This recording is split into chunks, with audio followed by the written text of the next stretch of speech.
Datuk Seri Anwar Ibrahim mengakui bimbang perkembangan golongan muda yang tidak memberi keutamaan kepada amalan membaca sebagai budaya penting. Sebaliknya, Perdana Menteri berkata, golongan muda cenderung melayari platform media sosial sekaligus menghadkan keupayaan mereka berdepan permasalahan kompleks.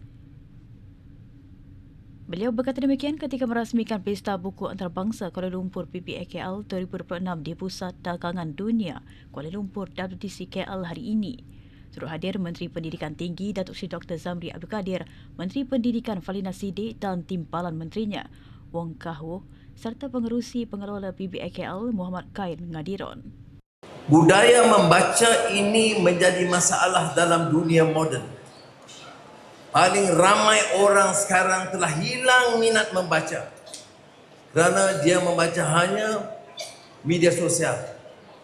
Menjawab permasalahan yang kompleks dalam 20 perkataan. Mencerca orang, menolak dasar negara hanya dengan 40 perkataan. Ini bahaya. Ataupun merugikan. Ini bukan pendidikan. Ini bukan tradisi ilmu. Sebab itu saya gesa ibu bapa.